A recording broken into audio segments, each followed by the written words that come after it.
our first year up in Sora, when we were up in the mountain, and the need to do that long schlep of tractor equipment ended quite dramatically, and the realization that we had to transfer the whole campsite to the lands on the bottom occurred after a shepherd of ours didn't come back with his flock one night. The shepherd and his sheep went out to the lands far away, and late at night, late in the afternoon, late evening, would return. Didn't return. And when we went out, when we got worried and went out to look for him, we found him eventually, after many hours, murdered. And the sheep gone. This is obviously an act by Arabs who had crossed the border.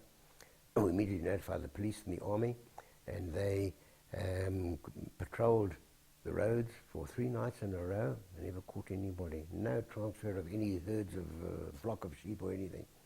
What had actually happened is the people who did that were clever enough to hide the sheep in caverns up in the mountains, which we really realized when we found the droppings there a few days later, after the border posting had been disbanded, and they moved the sheep out of these caverns and into the Arab land, into the lands across the border. That was the realization that we had to get closer into our lands. That was the first person, the first kibbutznik on Sora, who lost his life on the kibbutz. Today there are very, very more as a result of all the conflicts that have taken place from that time onwards. But that was the final decision, and at that point the kibbutz was moved bit by bit.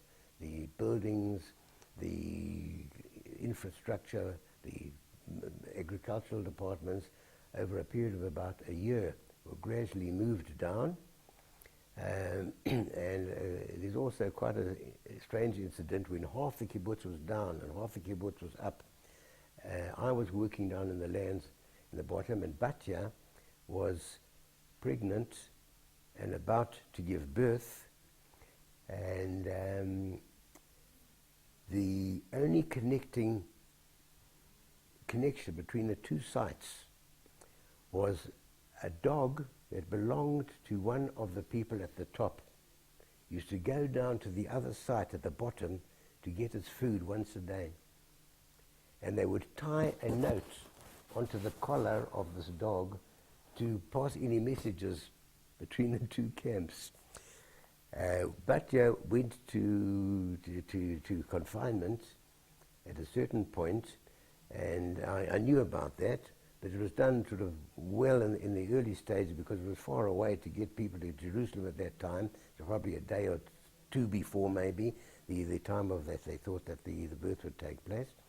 And when there was a birth, and I was down at the bottom, I got the information through the dog post.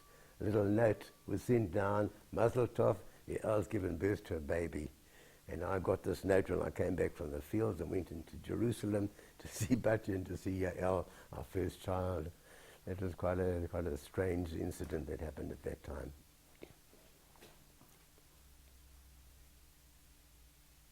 Had a small industrial little plant, paper plant, manufacturing envelopes and paper equipment at the top site.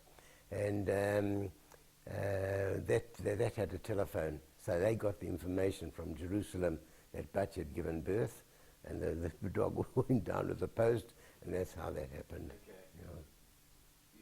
Batya, you want to say something? No, I want you to say Lala too. Oh, all right. Okay, 8 minutes. You've got 8 minutes left. Oh, yeah, I can see Angie's walking around. Okay, Batya, we've got 8 minutes. And she won't go to bed. Okay. Yeah, I heard you. 8 minutes. We're nearly there.